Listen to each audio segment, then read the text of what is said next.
Yeah, that's exactly what I always say, because people say, aren't you scared? It's like, no, if I would be scared, it would be not fun to do it for a living, because you do have respect. This helps me to be so focused and be 110% in the moment.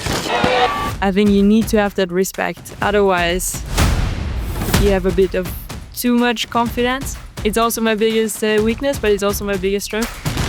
When you're working super hard and you're grinding it out and you're finishing second, and yet when you're winning, it's the easiest thing in the world. Everyone will see it. It's live on TV, whatever. Everyone will see. At the end of the day, it will be on the result sheet. It's like pulling off your pants in front of the crowd.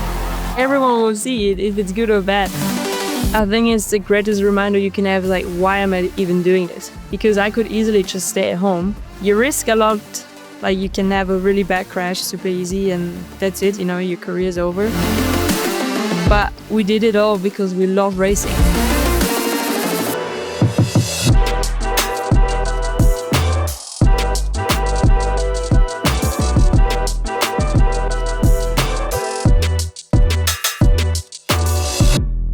Valentina Höll, Vali, I am truly honored to have you on the podcast.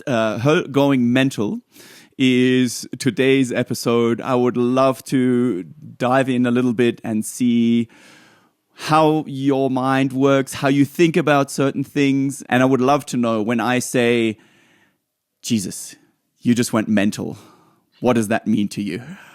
I think the first thing that pops up in my head is like just riding super fast and gnarly and not caring about any outcome. Like when you have the run of your life, you might have died 10 times possible, but you just made it down. And like that's for me the one that pops up the first thing. But I think it also has two meanings, like just the mental strength you can have. And well, I think the first one is definitely weighing a bit stronger, is like just being gnarly and risking stuff. But I guess for me in the moment, it feels 100% controlled. So it's always a fine balance. So let's start at the beginning. You were born in Saalbach, Austria. And that has obviously become a mecca of your sport.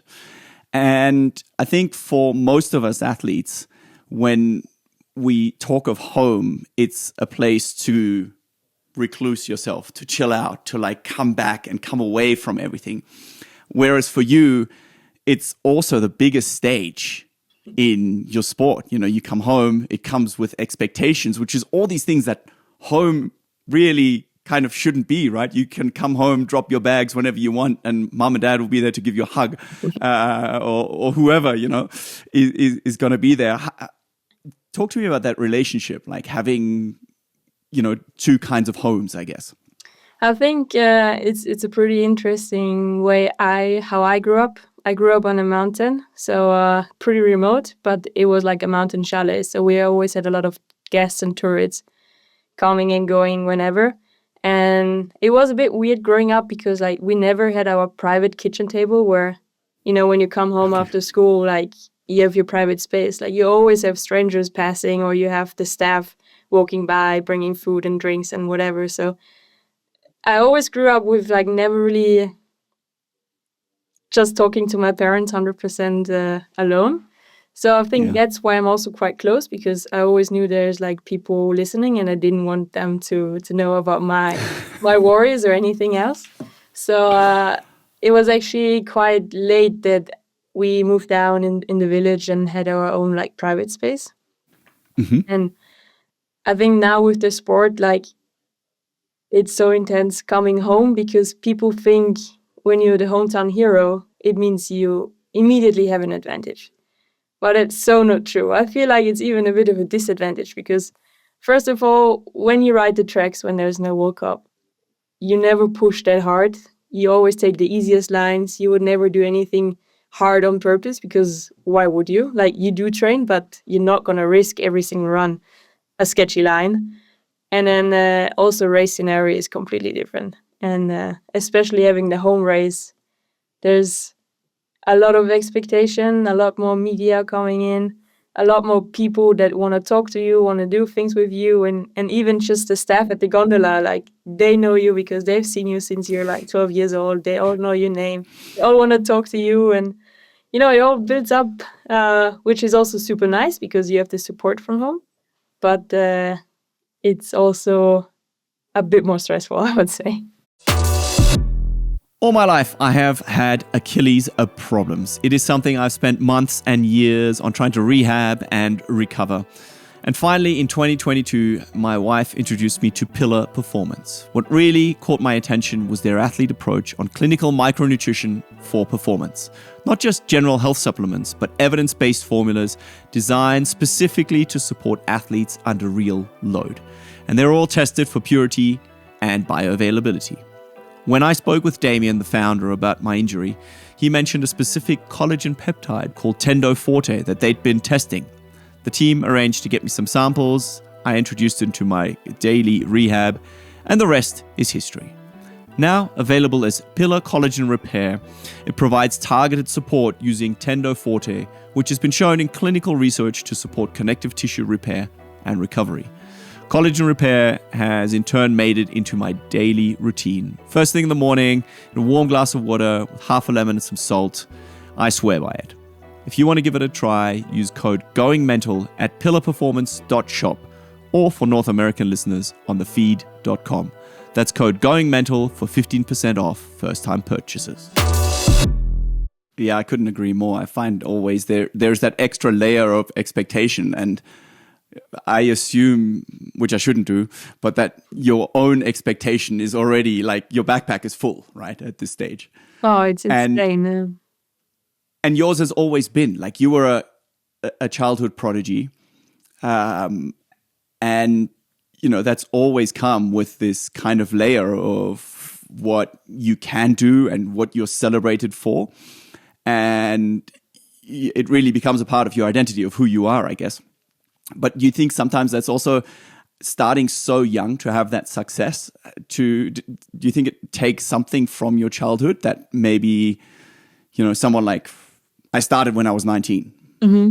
Like, I had a very different upbringing. And sometimes I wonder, is that something where you get, and so many of young athletes that are world champion at a young age don't make it through the senior ranks, and you did, which makes you even more of an anomaly. There we go. Thank you. Do you ever think about that? Actually, not. Thank you for bringing it up. I think it's because I never knew anything else. Like, obviously, I have friends that went to school, that immediately went to university, like they had a normal upbringing, and I always saw it more as a privilege. Like, you get to travel so much. But now I'm 24. Now I kind of realize, okay, I would love to stay at least 4 days in a row at home and not just always like 1-2 days in between travels and stuff. And I feel like this can be the most tiring thing when you get a lot older. I mean, now I'm 24, so I've been doing it for a while now, but compared to the other athletes I competed, they do it for so many years already, and I have no idea how they manage to do it, especially people coming from overseas that need to spend the whole summer in Europe. So I could never do it. I feel like I'm pretty privileged from where I live at the moment.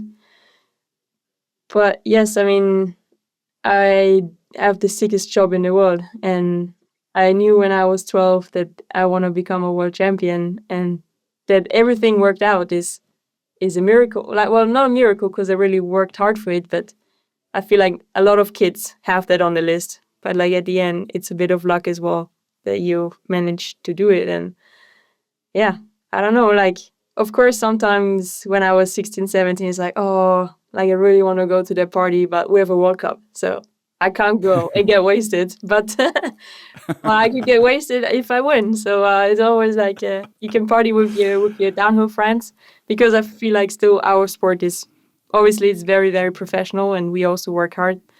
But compared to road bike or triathlon or cross country even, like, I feel like we can still allow a bit more fun in the season as well. So I chose the right sport, I think. We should get into that because let's go straight there, because I found it really interesting how you described that when you're working super hard and, you know, you're grinding it out and you're coming and you're finishing on the podium, say in second, and you're like, how on earth can I work any harder to win? And yet when you're winning, it's the easiest quote, thing in the world. Exactly. Thank you. Yeah. How do we keep that balance? How do you keep getting wasted in the season that you allow yourself the space, you know? Because everything is always getting more professional. Everybody's trying to like one up each other, and it's just like forever continuing down this rabbit hole of professionalism. And yet you need to function as a human and like realize like this works for me and this doesn't. Well, I think every athlete at the top realizes that the best time they have when they perform is when they have the most fun. And sometimes it is when you go out with your friends. I mean, you don't need to get wasted in the club and not go to bed. Like, you can also have a glass of wine at 6 p.m. and still go to bed at 9. You know, it's all about like proper timing, I would say, and just being smart about it. And you can still have fun. And for me, I think that's something that I really try to catch up now, and that I realized that I was not really a good friend for a lot of years, especially when I was 18, 19, because I always was like, oh, sorry, I need to go to training camp. I can't go out because I need to do this and that. And I was missing a lot of birthdays, and also realizing that, you know, at some point you don't get invited anymore because they know I'm anyways going to say no. And now I just allow myself to, okay, we're going to do this, and we're going to invite people, and we cook sick dinner, and, you know, just have like a normal life that for other people it's normal to have a super nice Sunday lunch. But for an athlete, Sunday always means like long rides or you're traveling somewhere around the world. So yeah, I don't know. I feel like right now I found the perfect balance of trying to become more a normal person, but I don't know if I'm only doing this because I achieved something the last 3 years. So, yeah. Well, you can only burn the candle on both ends for so long, right? I mean, I had this debate with, do you know Brad Stulberg? He was on the podcast, and I really like his work as an author, and he always speaks of the identity house and how you need to have like a second room for another identity and space for that. And I'm like, yeah, when I was like in the beginning, I did not have a second room. Like it was a one studio affair, and if it got flooded, everything got flooded. Yeah, I think that's exactly it. And I think that's also working really well in my relationship, because my girlfriend, she's a professional freestyle skier. She just won a gold medal in Livigno last month. And even though it's also extreme, like action sport and high professional sport, it's the skiing world. And this opens a completely new door to new people. You're more social because you have two teams you can talk to, you get to know new coaches, you have a total new world opened. And when I'm not on the bike and I'm traveling with her and watching her competitions, like it's so refreshing for me because it's not about bikes. And it's so cool. It's still about sport, it's still about competing at your best. But I'm just a visitor, you know, and that's really, really refreshing. And I'm really thankful for that. And I think it's also benefiting her when, you know, in the summertime, she's joining me to go to the races. And I think it's really cool because at the end, you can still share a lot when you're at home and you talk about how you're feeling, why I'm feeling like this. And sometimes at some point, you feel also a bit stupid when you talk your normal friends that, oh, you know, it's so tough traveling all the time. And they're like, come on, I have 4 weeks of holiday, if even. And I would wish I would, you know, travel in the winter to somewhere tropical and ride my bike, you know, but yeah. Yeah. It quickly turns to how many free bikes did you get this year? Please, I don't feel sorry for you. But like, I mean, that really is like a super team, right? Because you're not competing. I think mentally it's so much more relatable, and to have like the person closest to you also striving for like the highest goals, it must be super cool, because it's also so much easier to see like certain mental patterns on other people than on yourself. 100%. And it's always so much easier to give her an advice if she's asking me. But like we're talking about the same thing, but if I would tell it myself, I would be like, shut up, this is so stupid and it won't work. Well, it's so funny because you always forget. It's easy to forget your mistakes, and then it's easy to give other people advice. But at the end, it's always about the same thing. It's mostly about self-confidence, not expecting too much, and trusting yourself. I think it's all the time the same thing. Yeah, and probably emotional detachment, right? Because you care very deeply, but at the same time, you're not involved directly, so you're kind of not blocked in your own kind of world, I would say. 100%. Yeah, it's funny how easily it is for me to not care about her results, because the most important thing is that she's safe. Like, at least if you don't get hurt, I'm happy. But it's like, no, she wants more. She wants to defend her gold medal. Like, she wants to win the overall, and I'm like, yeah, but if you don't want to risk it, it's okay. And I'm like, okay, wait, I would also want to win. So it's super, super funny to have those conversations. But we learn a lot, and we can help each other a lot as well. Okay, so talk to me about this, because my wife is also a triathlete, and we both sort of competed on the world tour. And I guess if you look at Matilda, you'd be like, if she wins or comes last, it doesn't really change how you see her. No. But if you win or you come second, let alone 5th or 10th, your self-perception of you goes out the window. 100%. Is that accurate? Is that accurate? And it's like, you even love me if I don't win anymore. So, Yeah. Weirdo. You weirdo. Yeah. But I think that even was already a thing I had before I was in a relationship, that, I only have friends because I'm winning, or like, they only want to hang out because I'm winning.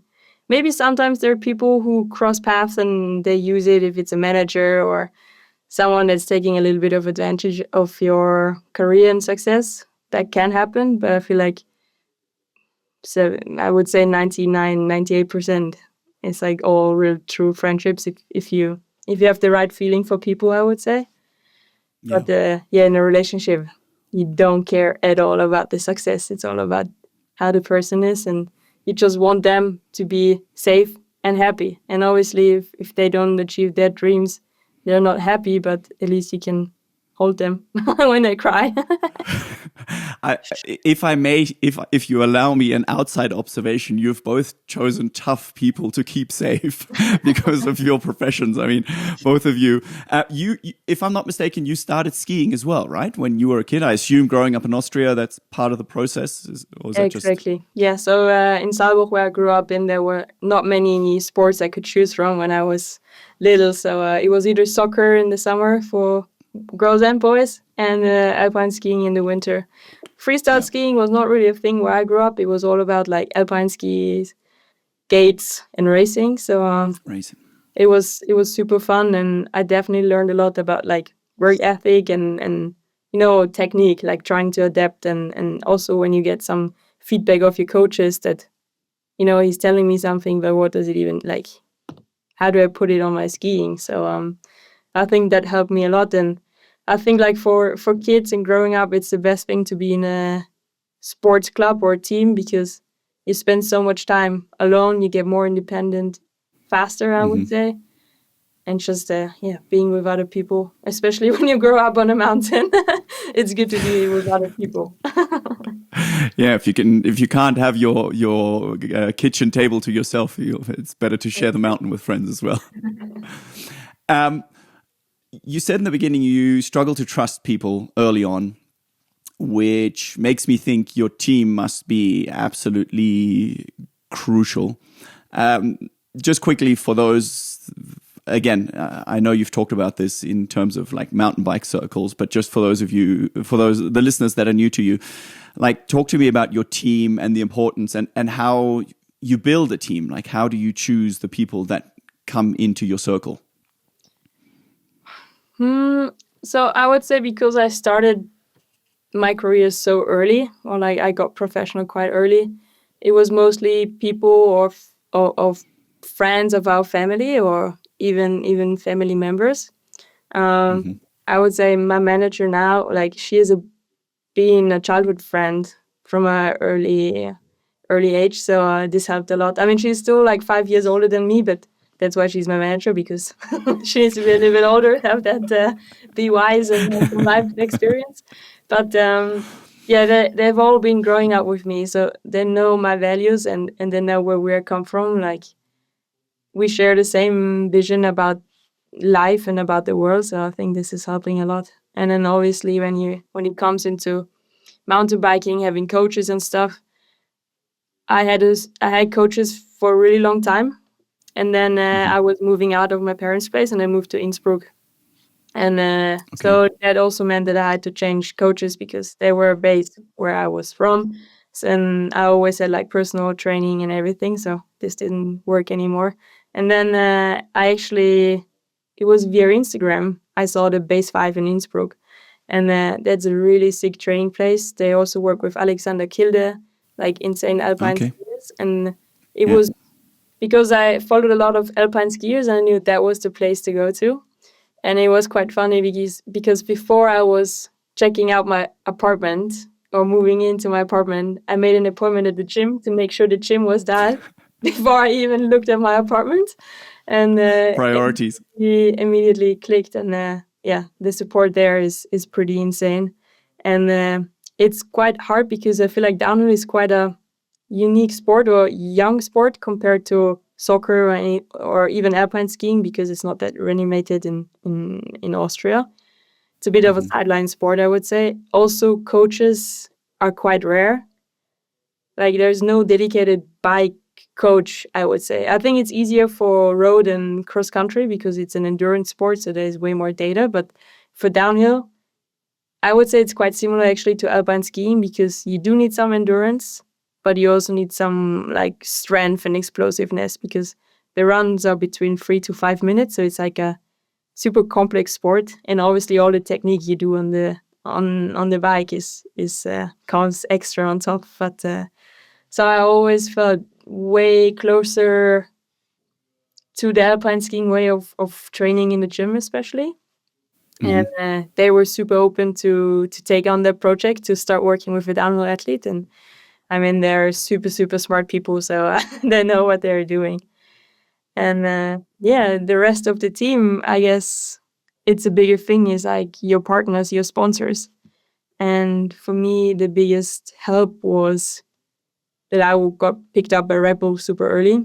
So when I was 14, 15, they already reached out to me. And obviously, back then, I was never allowed to have a can of Red Bull in my hand. The only thing I got was a cola.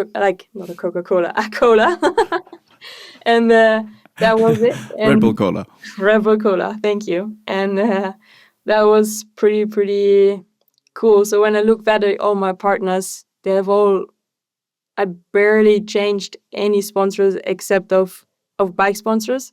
But like, I've been with Oakley from day one on. I've been with Adidas from day one on. I've been with Red Bull for so many years now, and that gives you a lot of security, because last year I had a pretty unfortunate situation going on that our team, they went into bankruptcy, and we didn't get paid anymore. And we didn't even get paid for the last 2 remaining World Cups in the US. But I had my personal partners that were paying the whole trip for me, for my line coach, for my manager. And that was helping a lot, because I know there are a lot of athletes out there that just rely on their team, like factory team sponsors. But if something like this happens, you're pretty screwed. So quickly, just to elaborate for people who are not in the downhill world, you basically, you work as a contractor, I assume? Exactly, yeah. For a team that then provides bikes, wheels, pedals, group sets, kind of all that. I assume that you have a limited option of personal sponsors that you can keep, but generally they would cover as much as possible so that they can get the team budget up, right? Exactly, and they organize travel, they organize food, they take care of you at the races. So, quick note, and I guess technically, yes, this is an ad. But as a founder, I just can't say it feels like one. Today's show is brought to you by Ryzon Performance Apparel. It is a company that we started over 10 years ago to race fast and feel good. And regardless of if you're out there racing, training, or just moving, we have got the best fitting and best looking kit in the game. Check it out, Ryzon.net, and with the code ATHLETE10, you get 10% off the entire collection, anything that's not already discounted, until May 31st. I'll pop that link in the show notes below. Check it out, Ryzon.net, and find your best fitting gear. Okay, so they fall away. They go bankrupt. It all becomes a bit of a messy affair. You find this out via social media. And quite honestly speaking, it's a bit of a shit show, right? You go to the races, you don't know what's going on. You kind of have to put stickers over your bike and all these kind of things. And all of a sudden you're a privateer and you have to live through all the things that are normally organized for you. Was that in some way, I know nothing during ever feels like, yes, this is great. But in hindsight, is it something that's liberating to you? Because you're like, I am completely independent. Like, if shit hits the fan, I can sort out my travel. My team is sticking to me. The people who are actually important show up.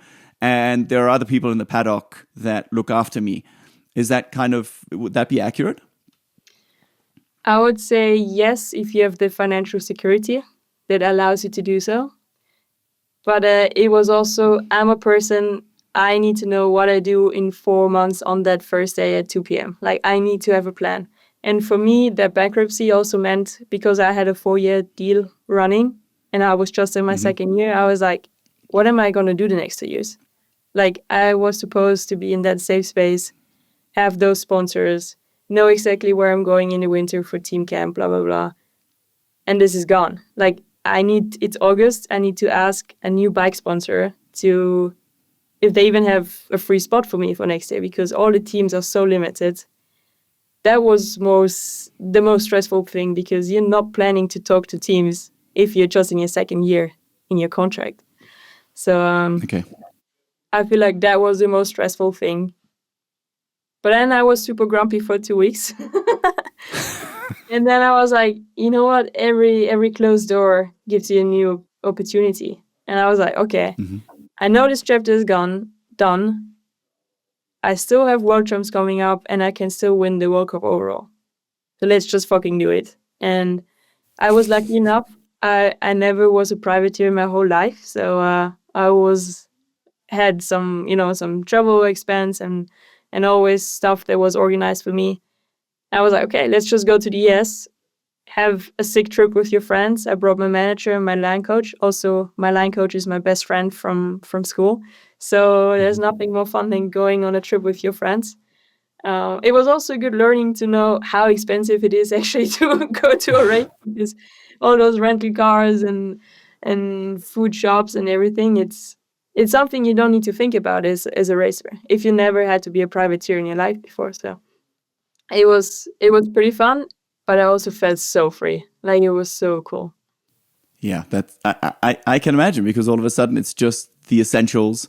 I mean, you can basically be thankful for this experience. Otherwise, you would have never known. You could have been a pro all your life and won, 10 world titles, and you would have never had this experience. It's, of course, I mean, yeah. It's always easy to say in hindsight when things go well, but I just found it like a remarkable attitude to not throw your toys and be upset. I read somewhere that, you saw other people around who treated the situation very differently, who showed up, but then refused to take photos for a photographer, for instance. I don't know if that was quoted correctly, but that's the opposite side of the coin, right? Like, how do you think Joe Soap can go and take that attitude and be like, okay, I'm grumpy for a certain amount of time, but then it's time to go. Then it's time to switch on. And is that because you're focused on a goal? Is it that you just come back to what you love? Or is it maybe also a lack of alternative? Like, what else are you going to do?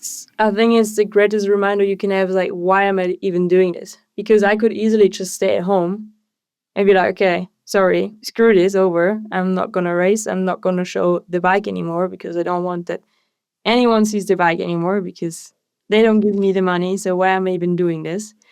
You risk a lot Like you can have a really bad crash super easy and that's it, your career's over.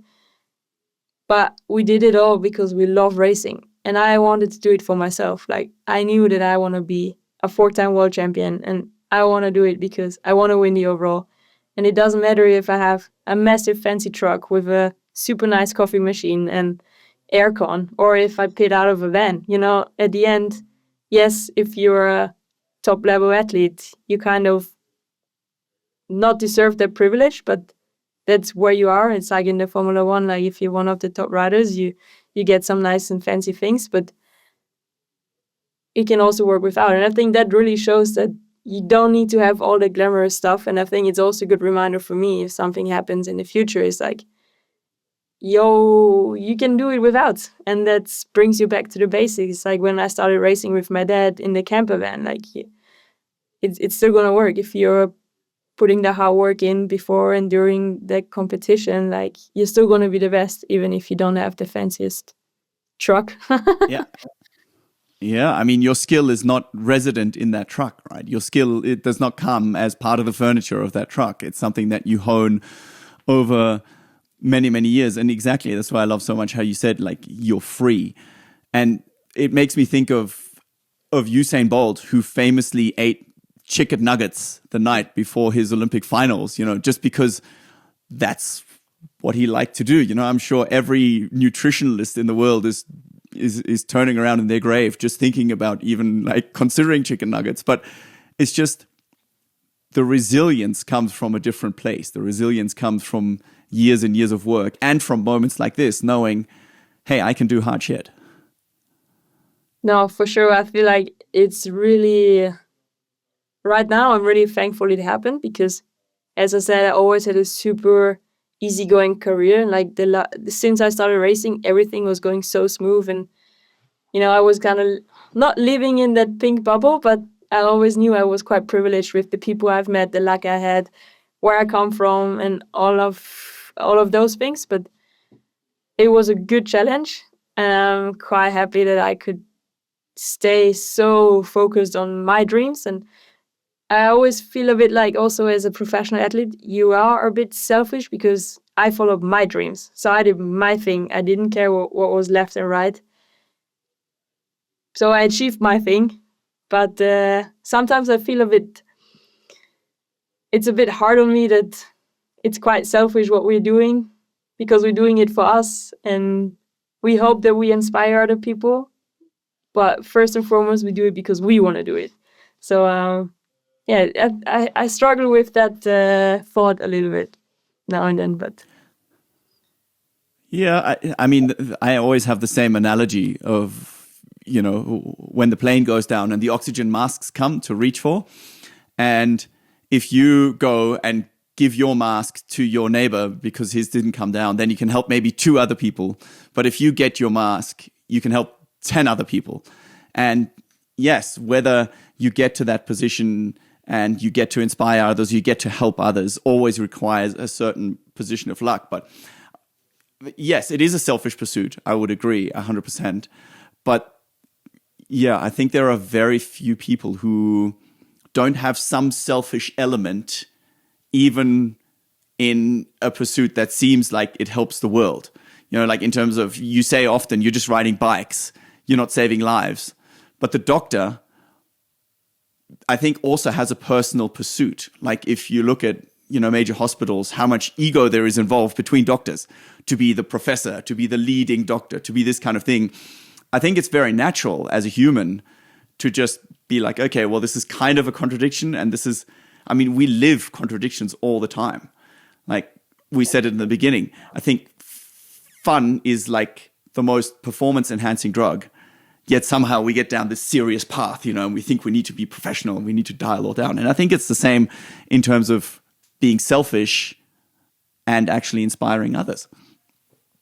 that's true. And it's like you said, like, and once you kind of reach that level of like, okay, I achieved that many things because I was selfish. Now I have the opportunities to give back, to do sick programs, to help other people, to create, I don't know, pump tracks and workshops. And if you're not getting to that level, it might be harder to have those opportunities. That's true. Yeah. Yeah, and I think it's fine to accept that and just to realize, okay, well, this is where I stand. But it really makes me wonder in terms of like building those kind of things and having that motivation and having that journey of, the little girl you spoke about that wanted to be a world champion. It does beg the question, like, where do you see it now? What is your fire now? Where do you get your, is it the next title? Is it the perfect line? What is your drive? I mean, obviously, I already got this question after my first time I got world champion, and Really? It's funny because I never thought it would happen that quickly. Like, because when I grew up, like I obviously had my heroes, and they were all like, end of 20, and then they finally got world champion because they've been chasing it for that long, and it kind of happened in my second or third elite season that I won the overall and I got world champion. I was like, crazy. Everything I ever wrote on my little list is already done. So that's insane. That's pretty cool.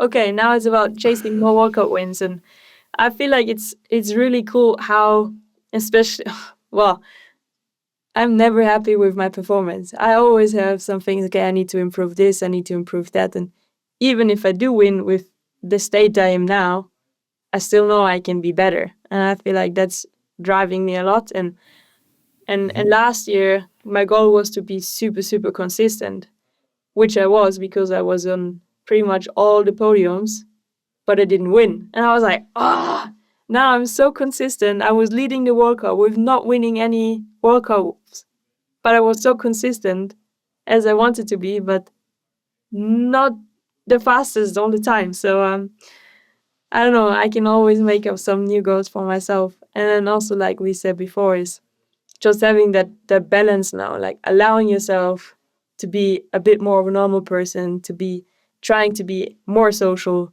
to make up for the time I refused to be social and be weird and awkward because I wanted to do so well all the time. And then you also realize that you're a way happier person in general if you do spend more time with other people and invite people for dinner and cook some sick food and just have a nice life in between all the stress you put on yourself and expectations and stuff. Sounds like you're just more comfortable in your own skin, really. I mean, yeah. I don't know if it's also life that when you get older, you start to realize that it's like you're actually a decent person. Like, because when you're 16, 17, you just compare yourself, or even early 20s, like you always compare yourself and you can always find something really bad about yourself. And now like, well, I think I have a nice apartment. I have really cool friends. They do call me. They want to hang out with me. I think I'm doing all right. Yeah, sounds like it. I mean, comparison has always been the thief of joy, right? I think it's something that comes with competition, with the pressure of competing, and being able to turn that on and off. And I would love to know how you go from being with your friends, from chilling, and having this kind of, from the outside, it looks like this easy kind of, surfy mountain kind of vibe, to then just being a cutthroat competitor. Because you say, yes, consistency is your goal, winning is your goal. There must be a switch that you just turn on. I always wondered how it is, or how it comes for other people, or how it appears, because every time I feel like I put on my helmet, I'm also in that safe space. Like I put my helmet on and I can just be myself, and I'm the racer. And it's pretty funny because I never felt like I was changing that much as a person, because I was always quite closed and quiet and just being myself and with myself. Whereas with my girlfriend, I was always joking, because once she was out there on her skis, she was a completely different person. Like she was becoming a bit, not rude, but like very, I know what I want to do. And then she spoke English, and then the way she spoke was way more direct, way more harsh. And she didn't even realize that she was becoming such a different person. And it's so funny because like with all my friends, we talk about it and we watch her. We're like, who is that? Like, it's a completely different person. So it's like so funny to see how people are doing it differently. How does your girlfriend see you as a competitor? Does she see you as the same person, or does she see you putting on that mask, literally? And I guess for when I'm really, really into my racing, for sure I'm I want it so bad. And I'm so competitive. But when I'm at home, like I lose anyways all the time when we play card games or anything. So I don't even try anymore. But I feel like I'm staying a bit more the same person because I was always that way. Like I was always very closed off and that I think that really helped me for racing as well, that I was really focusing on the things I wanted. And and I was never the girl that was talking to everyone at the paddock, and I was always quite focused on my work. And it's funny that everyone is dealing with it differently. But I think that's also why I'm trying so hard now to be more social, to be more open, because not many people know who I am in real life. So yeah. Yeah, that's super cool if you can get to that stage and that level of comfort. But just going back to your process, like when you're on as an athlete, I feel like it sounds to me like you're quite structured. You said you need a plan, like, a few months out ahead or maybe even years. And when I look at your sport, and I only started downhill mountain biking. I mean, I live right next to the park here in Andorra.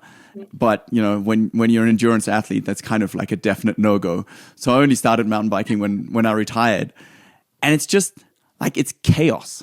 You're going down, you're trying to pick a line, and like there's a jump. Do you take it? How fast do I need to be? What rocks, what routes? And then if it rains, it's like a completely different game.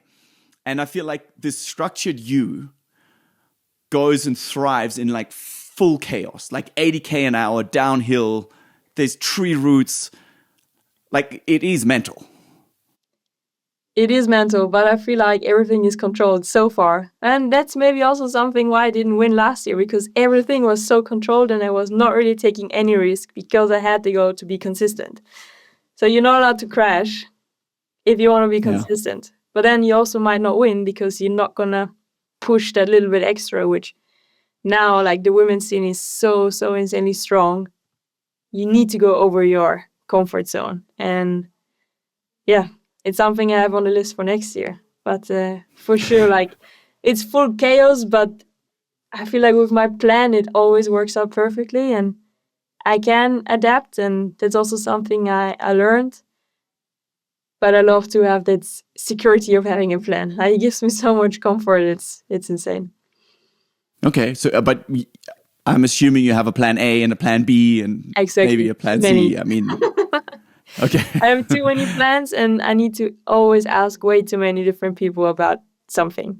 Like, if I make a plan, I do ask my coach, I do ask my physio, do you think this is okay? And then I hope they agree on the same thing. And if one and the other is saying something else, I need to ask the third person because I don't trust my own opinion. It's getting better, but I just need to have that reassurance.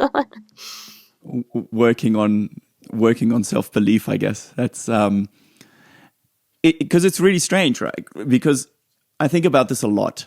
Like when you're in the zone, which is what everybody always talks about, this mysterious thing. I don't know how often it happens to you, but to me, it happened like a few times a year, maybe for a short time. It's not even that you get like, a whole session or whatever in it.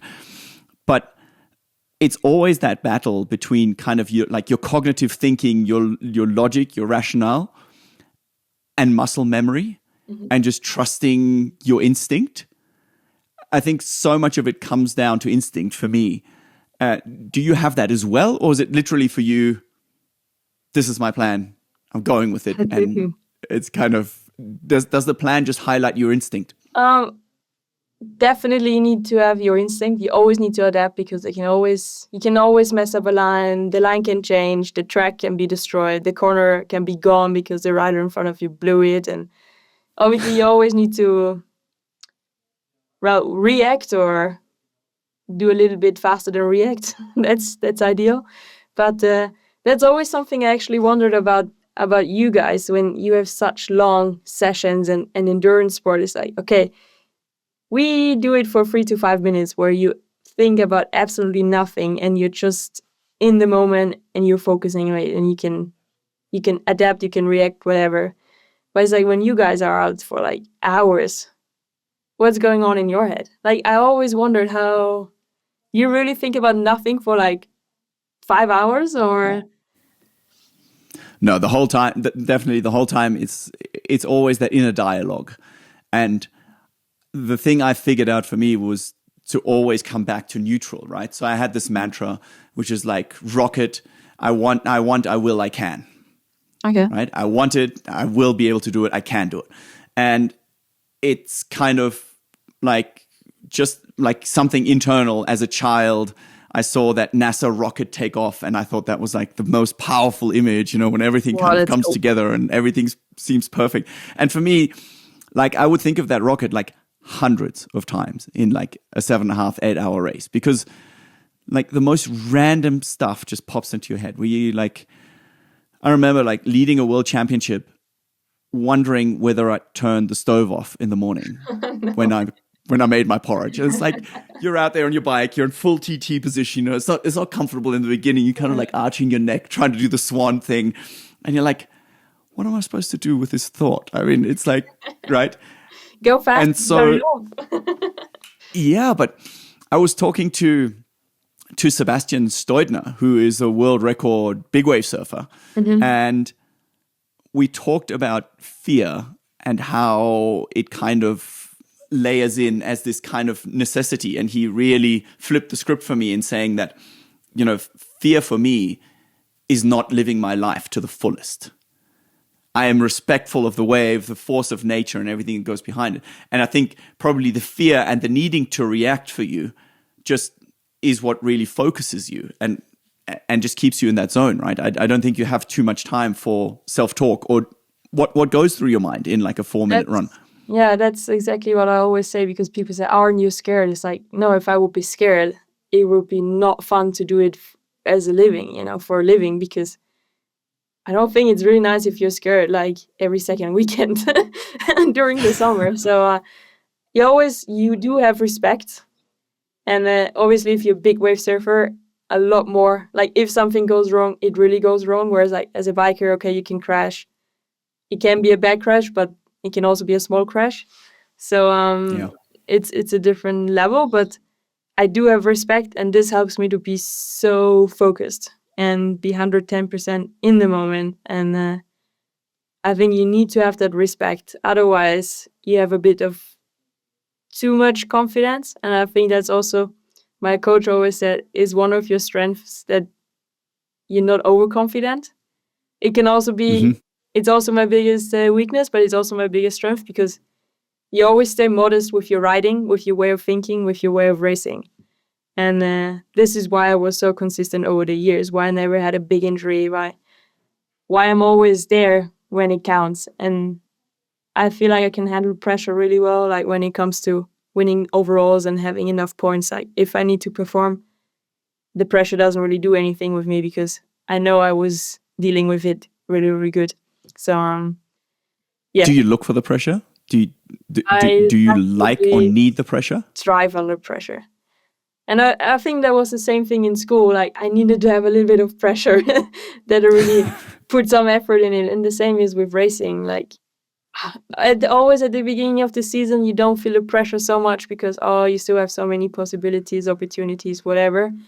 And then at the end of the season, I'm always a little bit stronger, because I love to be able, okay, you're not allowed to do any mistakes. You need to collect the points, whatever. And it works really well. But it's nothing that stresses me, pressure. It's more like fuel for me. So I really enjoy it. Yeah, I think pressure is the one thing I probably miss the most. Like now that I don't compete, like it makes you feel so alive. And I read this quote from you that says, standing at the start gate is the most terrible feeling ever. And I'm paraphrasing, and yet I love it. I butchered that for sure. But talk to me about, what do you mean by exactly that? When the pressure is at its peak. it's just how your body reacts. I think it's like you're feeling nauseous, you feel like you want to puke, like you run to the toilet like 10 times before the start, like your digestive system doesn't work also the days before, like everything is going downhill and your body is kind of in that survival mode. But then also, it's like once it's time to start and you finally leave the start gate, you can finally do the thing you love the most. And it's just stuff you need to go through the hard time to feel the best time after. And it's funny because also if you have like exams at university or you're in school, like you are nervous, but it's a different kind of nervous. And I feel like also maybe for you now, it's like it's not the same pressure. Maybe you have to pitch your project to one of your sponsors, but it's not the same pressure or nerves that you feel there. It isn't that kind of feeling, but it's not the same thing as if you are finally going to do your thing you love the most, I would say. Yeah, it's weird because I think what you describe is like a lot of preparation disguises courage. When you go and it's kind of, you've been doing it for years and you've been getting yourself into the moment to actually be able to thrive, and that even you, need to see the bathroom a few too many times. It makes me feel a lot more relaxed because that's all I want to do. Like, I could not be wearing a white outfit, that's for sure, when I go mountain biking. And I'm not talking about the mud. That's the problem. It really is. Is that something where you ever feel like your preparation allows you to relax a little bit more? That you kind of, because when you're on, and when there's a little bit of work that needs to be done. I think you're very meticulous. You describe it in your videos as that you sometimes wish you had more time. But when you're on, is that... That's true. I feel like it's always like once you leave that start gate, you will see if your preparation worked off or not. And everyone will see it. Like you don't get a second try. It's like it's live on TV, whatever. Everyone will see. At the end of the day, it will be on the result sheet and everybody can see if it worked or not. And also for you, it's a massive eye-opener. Obviously, you can have mechanicals or you can have a really bad day, but everyone will see it. And it's like pulling off your pants in front of the crowd. Like everyone will see it if it's good or bad. And I think that's the hardest thing in your head, that even if it doesn't go really good, like you still have a second chance, yes, but it's there, it's out, and it happened, and you can't redo it more or less. And is it really a surprise for you, or is it just that you need that kind of justification, or you need that kind of boost? I was talking to a friend of mine. He races cars for a living and goes in the off season. And the first race, he genuinely wonders if he can still drive a car. And it's like... It's so crazy. He's done nothing else his whole life, but it's so relatable as well. You step away, and then you need that external validation, even though we know that we're actually here for the process. 100%. And I feel like every time the season begins, like in May, you always feel like you haven't done enough. And even though you have been riding your bike for that many years in the past already, and you do max out every single day in the off season to be the best version of yourself, but you never feel ready for the first one. And I don't think even if the race would start in September, you still wouldn't feel ready. So it's always just jumping in a cold lake, like you just have to get pushed into. And then once you start it, it's fine. But yeah, can't wait for the first one. Yeah, I mean, that's kind of the beauty that keeps you interested as well, right? That kind of, after all these years, would be something that makes you genuinely curious. Because if it was decided before the race, I mean, when I was looking at your results and I was looking at a few of the interviews, I was just seeing how you're so fed up with a second place, even like second place. You definitely live that spirit, like first place, second place is first loser. Like to you. And you say you wear your heart on your sleeve, like you can see it. Like you want more, but you're also genuinely disappointed. Is that accurate? Yeah, and I don't know why it doesn't get easier over the years, because that's the same thing. Like, why am I still nervous about dropping in? But then also, being nervous is the process of getting your brain ready to go into race mode and be ready. But why does it get worse every year? Like, it's fine if I just feel pukey, but why do I need to do all the other things before? It's like, why can't it just be okay? It's race time. It's good. We all know. Thanks. Let's go. Like, why do I need to feel that bad? And also something that started now is that even the night after the race, I'm so full of adrenaline that I can't sleep. Barely. Like, I only sleep 5 hours after the race because I'm so full of all those hormones and energy and nerves. And that's something that only developed the last 2 or 3 years. I don't know if it's age again that like everything gets a bit You're hard. 23. Let's not overcount this. Yeah, I know, but yeah, I don't know. Like, I don't have the feeling, even though if you do win and you do have some titles and stuff, it doesn't get easy at all. That's the same thing with preparation and feeling good and feeling prepared. It always starts from zero, and I think that's also really cool. Is that maybe something that comes with the self-awareness that you said? You know, how you become self-aware and you're like, I'm actually quite cool as a person and people like to hang out and I like to hang out with people. But at the same time, you become more aware of the consequences because like you've thrived in a sport where, like you said, yes, okay, you can have a slip and you have a slight concussion, but you can also break, every other bone in your body. And it becomes an awareness the same way that the nerves before become an awareness because, you've loaded up that backpack with expectations. Like right now for you, it's almost more of a news if you lose a race than if you win it.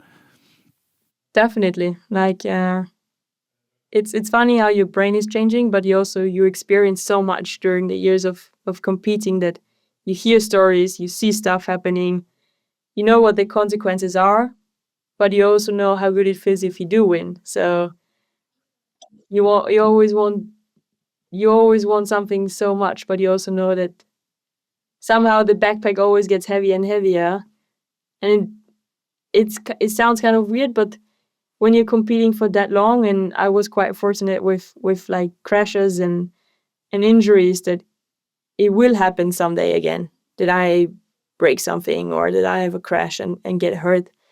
Or maybe it won't. Like, we don't know, but you're kind of waiting for it, but you don't want it, so you prepare even better, so it's not going to work. And it's always, I had a bit of that feeling last year at the beginning of the season that someone was always pulling my handbrake when I was racing, and I could feel it, and I was like, oh, this is so annoying because I really want to win, but something is holding me, and I could feel someone holding the handbrake, and then I was getting second again and third again, and I was like, this is so annoying, but I feel like it was saving me from something. I'm not believing in high spirits or anything, but I know that my life is already planned in advance, and I just follow along. I'm just the passenger. Yeah, And you believe that? I don't think so. I think Yeah. even if I decide now if I want to train or I want to risk, it was planned that I was thinking that way. So, yeah, I feel like everything is already aligned. We're just passengers and we follow the plan, more or less. Well, Vali, I really, really hope that your plan includes many more years of riding with pulling the handbrake at the right time, learn or getting more of an instinct of when you can actually let go, and perhaps accepting that pulling the handbrake was the right move at that time. I think that's probably another one. We have a closing question tradition, and I would love to know when the last time was that you went mental. I was probably watching my girlfriend win the gold medal. Like, I was so insanely happy for her. And it was so funny because I'm not an emotional person. I never cry when I win. I cried once when I didn't win, and it was really, really good for me, actually, to release everything. But I was like, for sure I'm going to cry if she wins gold. But I didn't cry at all. I was trying so hard to cry, but it just didn't work. I was so happy for her, but I just couldn't cry for happiness. So we'll see. Maybe something bigger needs to happen than just winning Olympic gold. But no, we will see. For sure, her winning Olympics. Yeah, well, let's see. Maybe downhill mountain biking can be Olympic one day, and you guys can celebrate and cry together. Vali, thanks so much for your time, for your openness. I really appreciate it, and this was awesome. Thank you so much. Thank you so much. If you've enjoyed this episode, it would mean the world to me and make such a difference if you could subscribe on whichever platform you're listening to so you never miss an episode. At Frodeno Going Mental, we aim to make resilience understandable as a skill, not as a talent. In the show notes, we provide the links to the references we made in the episode. And if you know someone who is in the pressure cooker and could really do with this episode, I would hugely appreciate if you would share it with them.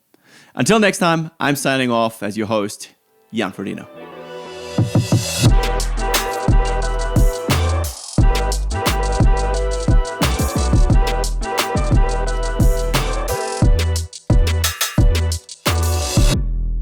Dieser Podcast wird produziert von Podstars bei OMR.